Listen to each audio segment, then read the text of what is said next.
Hi guys, welcome back to Sim Ray YT, and today we'll be looking at the dungeon map, and it'll be the Spider's Den.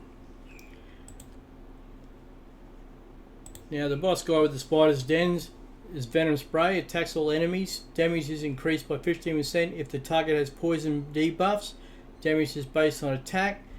Enfeeble, attacks all enemies, has a 70% chance of decreasing the turn meter by 30%, damage based on attack.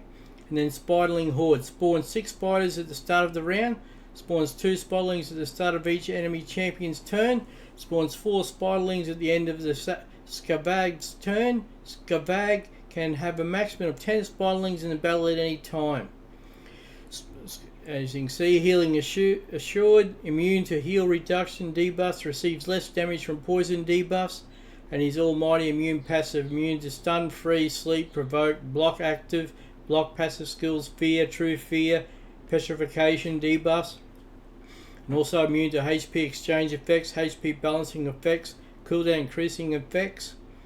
So what you really want to do here is try to do as much damage as quickly as possible to the main boss before the spiderlings can get their turns, and the boss can as well, because once he gets a turn then he heals himself. So to show you what levels I'm at, because I'm only a low to mid-range player, we'll go into my Great Hall so you can see. I really focus on the accuracy for the Void Champions, because they're the Void Champions is what I'll be using in the Spider's Den, and crit damage and attack.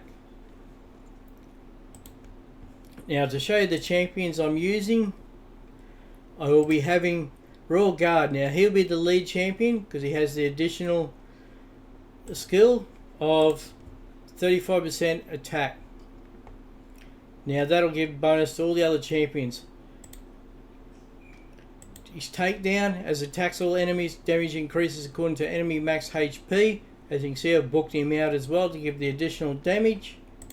His hamstring attacks 4 times at random. Each hit has 60% chance of placing a 30% decreased speed debuff for 2 turns. Each hit also has 60% chance of decreasing the target's turn by 25%. Then his Razor Blade skill attacks one enemy, has 50% chance of placing a 60% decreased debuff for 2 turns. And then I'll have 3 Cold Hearts. Yes, that's right, I'm lucky enough to have a few Cold Hearts, and they will come in with their Heat Seekers. Attacks one enemy, decreases the target's turn meter by 100%, has an extra 30% chance of inflicting a critical hit. Damage increases according to enemy max HP.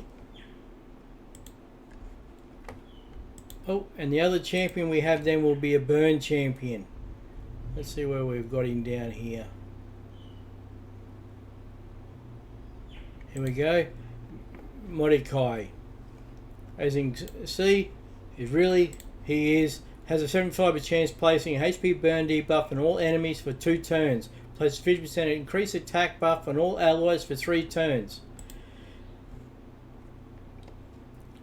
Now if we go into it, the idea here in the dungeons, into the spiderlings, as you can see in the first battle, my idea here will be first to come in with the additional damage, 35% damage for other champions, and I've set my team up for speed, where he will go first, then Mordecai will come in and do his fire burn, and then we'll follow the 3 Cold Hearts doing their main skill, and then back on to the champion there. The team setup. Now I have set these in skill wise so they only do the Royal Guard will first fire in with his Razor Blade. That's to do the defense move, to put the defense down on the boss. And then each Cold Heart will fire at their Heart Seeker, each for their first turn. Now before the Cold Hearts will go, Mordecai will go. The idea is Royal Guard will go first with 8 of the little spiderlings, and then hopefully another 2 drop down, and then Mordecai comes in with his Heavenly Burns, which will give the 75% chance HP burn. Now these champions will die, but the idea is Royal Guard comes in, gets the defense down, then Mordecai comes in with his burns, the Cold Hearts will take their turns with their critical hit, and then the spiderlings will attack each after that onto the Cold Hearts.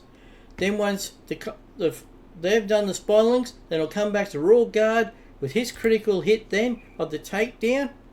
Then the last couple of the... After that, then the couple of the Spiderlings will attack the Cold Hearts, and it should be enough then that the boss has finally died.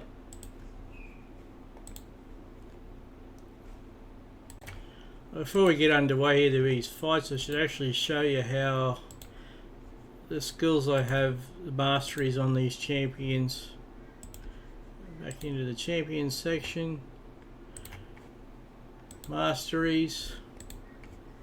As you can see, he's on offense, crit damage, an additional 5% crit rate, crit damage, heals by 5% of the damage inflicted when attacking with 50% HP or less, increases damage inflicted by 6% when attacking targets with higher max HP, increases damage inflicted by this champion's default skill by 2% each time it is used during the battle, stacks across each round in the battle of 10%. Has a 6% chance of inflicting bonus damage when attacking. Bonus damage is equal to 10% of the target champion's max HP or 4% of the target max HP when attacking bosses. Increases damage inflicted by 5% when attacking 50% HP or less. Increases damage inflicted by 8% for the first hit on each enemy. And then he has his support movements there, but that's not so much to worry about. Each Cold Heart, their masteries are all set up exactly the same.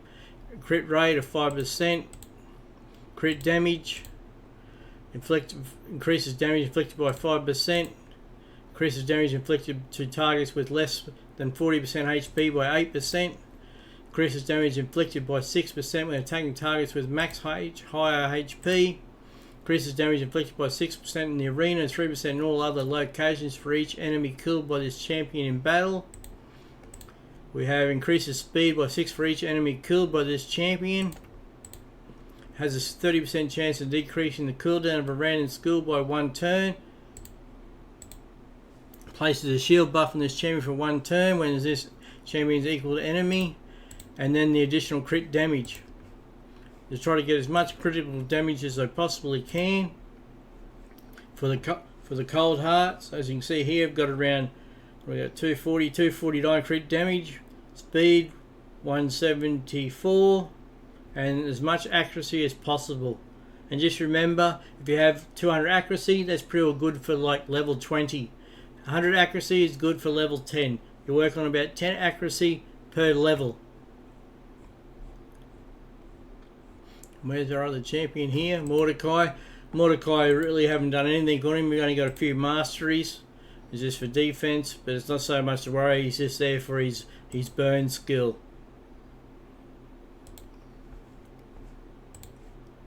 So we'll get back to it, ready for the fight in the dungeons. The Spider Den. Okay, we're up to Spider's Den stage 19. We start with Royal Guard in the lead with his additional 35% Aurora skill. And then our 3 Cold Hearts for their Heart Seekers and Mordecai for his burns. And we'll get it underway. It'll start off with Royal Guard first with his defense down move. And Mordecai will come in with his burns, and then the Cold Hearts to do their Heart Seekers to get the damage. Okay, we've got decrease down, defense down. So there comes the burns. And now our Cold Hearts with their Heart Seekers. Then the little Spiderlings will attack each champion.